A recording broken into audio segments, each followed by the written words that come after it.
Well, the time is just gone 6 minutes past 8, and we go across to be joined by Kasim Khan. Now, there was a conference that took place, and this was the conference of the left through an Islamic revolutionary lens, and that is the theme, but also exploring a number of issues: justice, coalition building, and political integrity. Now, these are powerful, powerful words that we are using when we talk about justice, power, and integrity, and we know that we are found lacking in more ways than one, particularly in the political landscape. But looking at it from an Islamic revolutionary lens obviously paints quite a picture and also an eye opener as well. Kasim Khan, Assalamu alaikum wa rahmatullahi wa barakatuh. Welcome and Jazakallah khairan so much for your time. Uh, I think for some reason we can't hear Kasim Khan. We're going to try and see if we can't get Kasim. Kasim, Assalamu alaikum.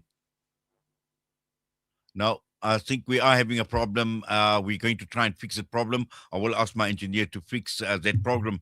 But just to give you an indication with regard to this conference of the left, and this was actually convened in Boxburg, in Birchwood, in Boxburg, and this was last week on the 29th of May.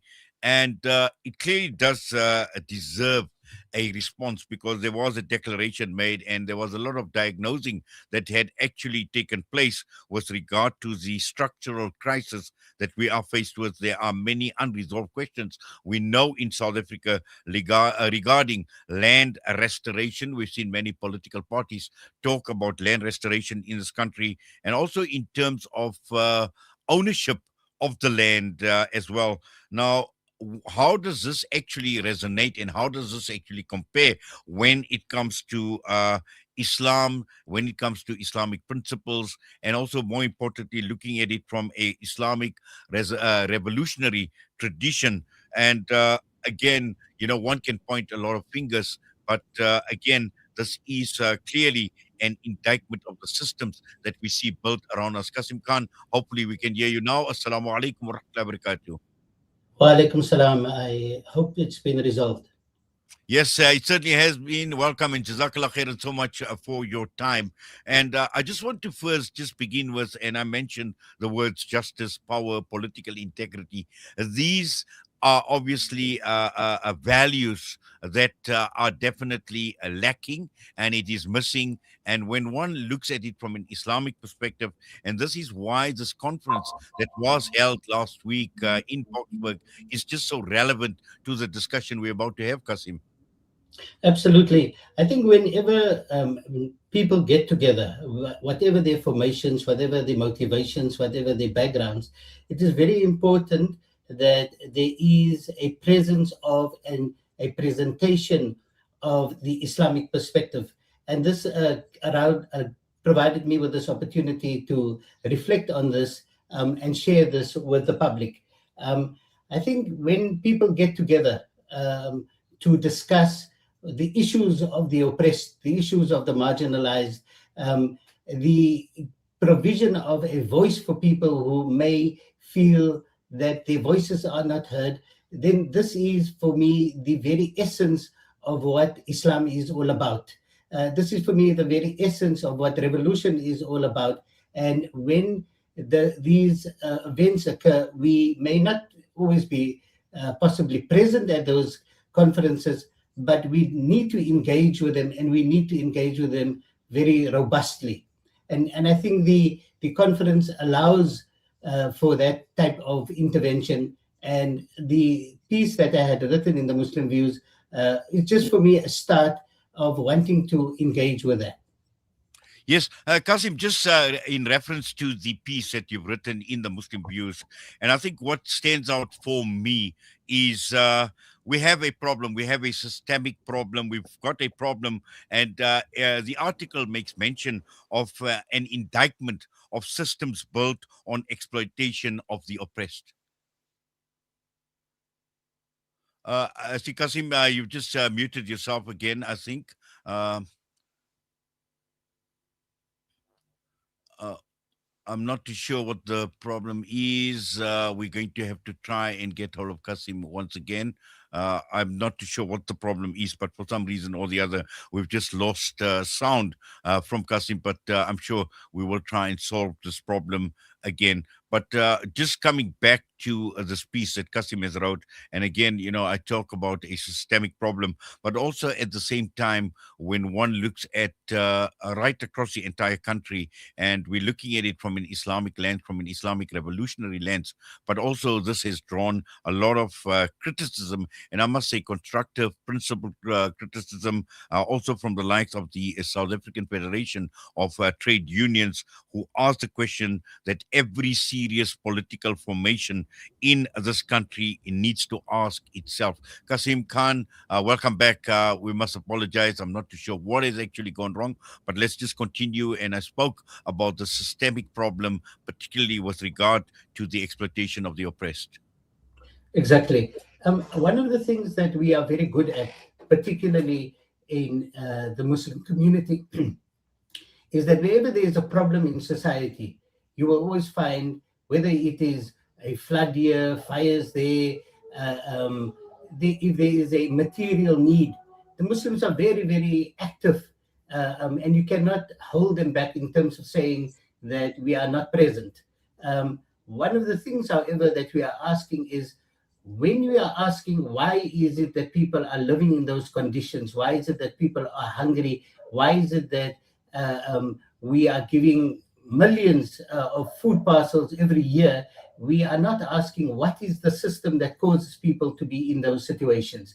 And this is the systemic problems that we need to be able to, when we talk about the systemic problems, this is what it is that we are referring to. If we, it's we the value of giving food is highly praised within all faith traditions, but particularly within the Muslim community. We have vast amounts of zakah that is collected. It is part of us. If we don't give our zakah, if we don't give our daily charity, whatever, it is for us as if we have not performed salah. And salah and zakah always goes together in our understanding. But why is it that we stop asking what is it that creates those conditions? So when people do get together in a country, even if they are not Muslim, and they are starting to ask the questions, what is wrong with the system? Why is the system, which we believe is a new system, which we have fought for and that we have worked hard to create, why is it still not providing the answers, the needs for the people? In fact, many people have the view that the system that we have now is far worse in its ability to be able to address the needs of the people than what it was before. Many of us disagree with that notion, because people do have mechanisms to raise the issues. The question is, yes, you can raise the issue. The problem is, how is the issue changing the system that we have? Because we have not fundamentally changed the economic structure that we had inherited from colonialism and apartheid. The structure still very much remains the same and still very much favors the few at the expense of the majority. Yes, Kasim, but also I think, obviously some very tough and some hard questions need to be asked when we internalize, and we need to ask ourselves these questions because, again, when we talk about an indictment on the system as well, we are obviously exposed to Western capitalist value system as well, profit driven as well. But again, looking at it by comparison, looking at it from an Islamic perspective and the revolutionary lens that you actually speak of. And I think there's just so much in this article when you make reference to this revolutionary lens, because this we need to revolutionize our thinking actually by when we ask these questions and when we internalize. Yes, let me take a step back, and I always ask myself this very important question. You know, there was 40 years of the life of our greatest leader, Rasulullah sallallahu alaihi wasallam. He lived a life in which the worst of people recognize him as as-Sadiq al-Amin. Okay, so can we even reach that before his nubuwwah starts? Okay, people recognize what greatness that there was in this personality. Now, what then motivated him And this is for me the aspect of what revolutionary Islam actually means. What motivated him to then get on that hill and challenge the system that existed in that society? People are not interested only in how nice we are. And this is one of the things that we find amongst Muslims in South Africa. Many of our compatriots who are not Muslim will be of the first people to recognize that we are very decent people, that we are very nice people, that we are the first to be present to give our charity, that we are never found on the wrong side of history, on the wrong side of anything. But Islam is much more than that. The Islam of Muhammad Mustafa sallallahu alaihi wasallam is the Islam that asks the question, what is it that kept the Quraysh in power? What is it that motivates and strengthens the arrogance with which they are operating? And this is the questions that is absolutely relevant today in South Africa and anywhere else in the world today. We are not only here to be able to indulge in private piety, which we have to be able to also teach our compatriots that there's a lot more to this Islam that it is that we have, and that particularly when it comes to the social political issues of the people of this country and of the world, that there is a lot more that we have to offer. So we have become almost grouped, compartmentalized in, when you are dealing with Muslims, deal with them in a manner in which you ask them for the food parcel, put on the Palestinian scarf, tell them we are with you in Palestine. But we are not in those forums, in those platforms in which we are asking what happened to land redistribution, what happened to who owns the mines in this country, what happens to the increasing poverty, what happens to the increasing unemployment, particularly amongst youth. And when we talk about youth, particularly in this youth month, where is the Muslim voice on all of those issues? And this is the point where we are saying, again, revolution is about talking about the challenging the system within which we are living. And Islam has, and Muslims have a particular role to play in studying that system, if we are not busy doing that already, and being able to point out those contradictions, and more importantly, to say that, we will be asked about how we responded and be involved with the issues of the mustadafin, with the issues of the oppressed. Yes, Kasim, we're going to go for a quick ad break. We're going to put you on hold. We'll be back to continue the discussion. It's a wonder how kids get anything done these days. With all the distractions, when do they even get time to study? As a mother, all I can really do is make sure they have all they need to perform at their best. That's why I choose to include Sunfoil triple refined pure sunflower oil with every meal I make. Naturally cholesterol-free and approved by the Heart and Stroke Foundation as part of a balanced eating plan. So whether I'm cooking, frying or baking, I know every dish will be a wholesome one. Sunfoil, now we're cooking. Right now, over 150 million children around the world are orphaned, facing hunger, hardship, and uncertainty. With Islamic Relief's Orphan Sponsorship Program, you can provide a child with access to education, nutritious food, essential healthcare, and a safe home. Your sponsorship is not just support, it's hope, security, and a brighter future. Be the reason an orphan child smiles again. Sponsor an orphan today with Islamic Relief. Discover the Africa of your dreams and surround yourself with her spectacular beauty. Relax beneath her serene sunsets and explore wildlife at its natural best. It's where the pride of Africa comes together. The Kwantu Private Game Reserve. Get to know the Big Five or cruise on an elephant safari game drive. Interact with lion and tiger cubs and enjoy world-class halal cuisine while we pamper you during your 5-star stay. Indulge in the true African experience. For reservations, call now on 042-203-1400 or visit kwantu.co.za. The Kwantu Private Game Reserve, the place of gathering.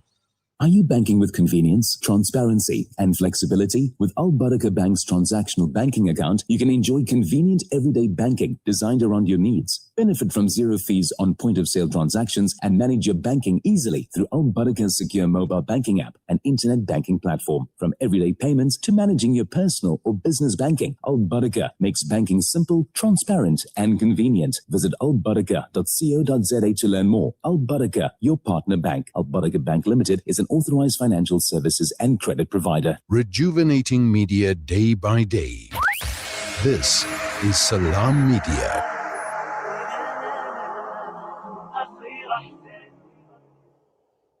Well, the time is just gone 20 minutes past 8 a.m. as we continue our discussion this morning with Cassiem Khan about a piece that was in the Muslim Views that he's written, talking about the Islamic revolutionary lens on South Africa's left and a number of issues, obviously, that have been discussed. But Cassiem, let's just continue and looking at it from a revolutionary perspective. And I think this is something that you allude to in your article and that we fail sometimes to understand the role of religion, because in your article you speak about the religion that awakens and liberates the oppressed, and also at the same time you make reference to the supreme leader of Iran, the late Sayyid Ali Khamenei, warning repeatedly that the most dangerous incident that can occur is sedition. And you speak about sedition being a powerful tool, talking about the confusion of friend and foe, the blurring line between those who genuinely serve the people and those who merely pretend to perform the service. And I think this is very, very profound in the context of the discussion we're having, but also in the context of the country and what we see playing out in the political landscape. Absolutely. You know, one of the things that we find is that and the role of political leaders, the role of revolutionary leaders, is to be able to constantly point out these contradictions which you have in society. So we have now become accustomed through 7 administrations to a electoral system, for example. And one of the things that the electoral system allows is for an array of broad political views to be shared in society. And when those views are shared, one of the things that we are not clearly elucidating to the public is who is your friend and who is your foe. The friend is somebody who actually has your direct interests at heart, whether you vote for them or you don't vote for them, whether you vote at all or not vote at all. And this is something which our people have become almost tools in the hands of people, that they are being played with continuously. The fundamental issues that we have to ask is your interest being served? So when we look at those markers in society and saying, is unemployment coming down? Is your dignity levels being increased? Is your value of your life better than what it was before? That is when you are able to distinguish between this is a true servant of the people and this one is one that is just playing with me. And this is where we are able to make this distinction between who's the friend and who's the foe. One of the things that we, particularly at an international scale, have been made to believe, and I think the listeners are very, very clear about these issues, is that people who look very smart and who have suits and who have all the nice language of development and freedom, and these are the greatest murderers and brutal killers of our people. They sit in massive conference rooms and they commit genocide. Now, sometimes the people would believe that violence of the authorities is very different to violence of the people who are resisting that particular authority. So being able to make those distinctions for people, that is in itself a revolutionary act. And this is one of the things, one of the lessons that these almost 78 days of the war that started on Iran is starting to expose people to, is to be able to see who is the friend and who is the foe. Just because you have some form of religious freedom in that space, in that particular society, does not mean that it is enough for the advancement of that society, for the interest of the people of that society. And so what we are wanting to do is to advance the idea of changing our perspective. And, if we want to summarize what we want to say here today, it is, let's sharpen our critical consciousness. Let's sharpen our skills of analysis. Let's sharpen the questions that we are asking. Is that if somebody comes to you and says, here is a solution, as the Conference of the Left was trying to do, then we must ask, yes, I'm prepared to listen to you, but is it enough? Is it far enough? Is it addressing the system? Is it addressing the cause of the problem? Or are you just addressing the effects and papering over what is being offered to us? And this really is the time in our lives after 32 years of democracy that we have, in the openness of the society that it allows, for us to use this openness and to be able to make use of the space and ask the sharper, deeper, harder questions that we have been too polite to be asking in the past. Well, absolutely, and I think obviously there are reasons as to why we are too polite, as you put it, and I think too polite is putting it very, very mildly, Cassiem.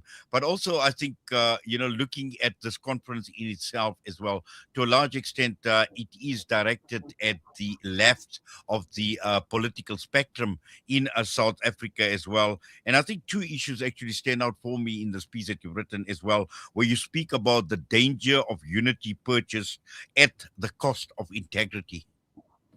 Yes, absolutely. There's always this good feeling that we have that we will cover our issues, our differences afterwards, but just let's get together. Let's get together. I think we are going to go into a state where we're going to talk about the World Cup, the Football World Cup. And I'm sure many of you discussed and saw that thing where the head of the FIFA said to the Palestinian leader and the Israeli person present, just come and shake hands. And the the Palestinian leader said, no, I can't just do this. There are deep issues in between. Now, that warm and fuzziness that this head of FIFA wanted to promote is the exact example of what is being promoted even in our politics. Let's all of us just get together. Let's get together and forget that half of us are probably involved in court cases resulting from corruption. And corruption is theft of the rights of the poor. Now, when we are getting together to discuss the issues and advancing our society, we must also have the integrity to be able to say, you know what, I may have these views, but I have got these charges against me. I withdraw, let alone somebody else having to expose ourselves and say, why are you present? Why is your formation present?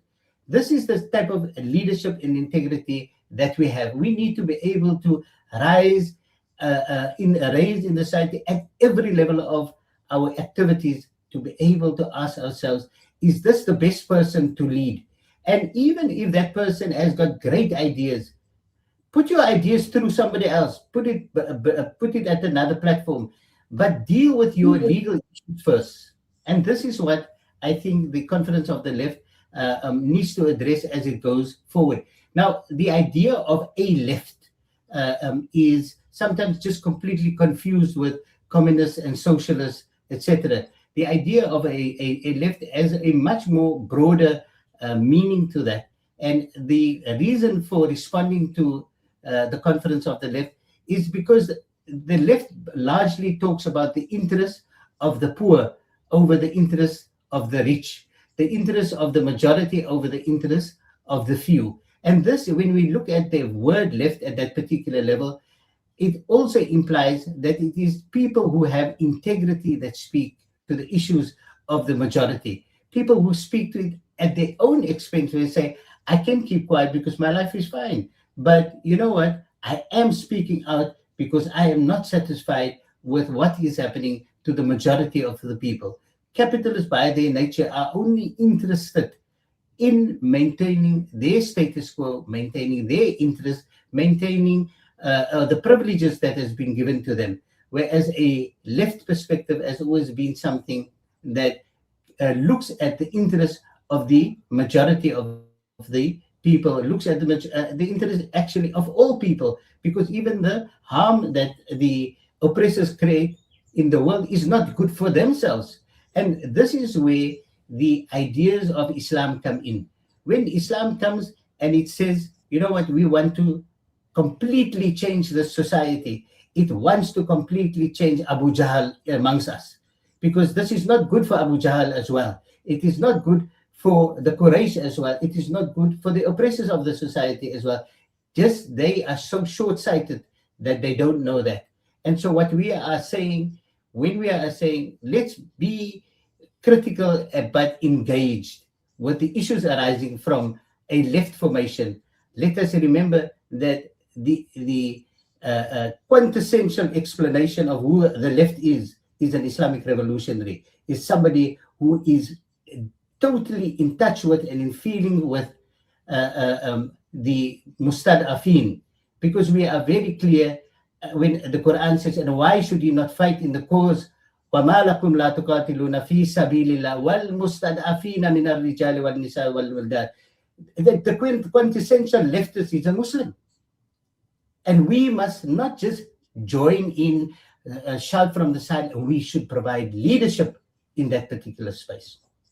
Well, Cassiem, I think there's just so much more that one can actually unpack from this article, but I'm sure at some point in time we will be having another discussion. But for now, because of time constraints, unfortunately, this is all we have time for. But inshallah, looking forward to further engagements with you as well, inshallah. And all the best to you, my brother. Assalamu alaikum wa rahmatullahi wa barakatuh.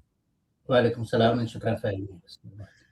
Cassiem Khan joining us about a piece that he's written in the Muslim Views, and this comes at the after the conference that was held in Boksburg last week, and talking about looking through an Islamic revolutionary lens, particularly when we're talking about South Africa, we're talking about politics, we're talking about the left in South Africa. And with that, we're going to go for a break. We come back, we'll be going across to northern Mozambique, joined by the Mozambique Islamic Council, Sheikh Musahi Abdurrahman.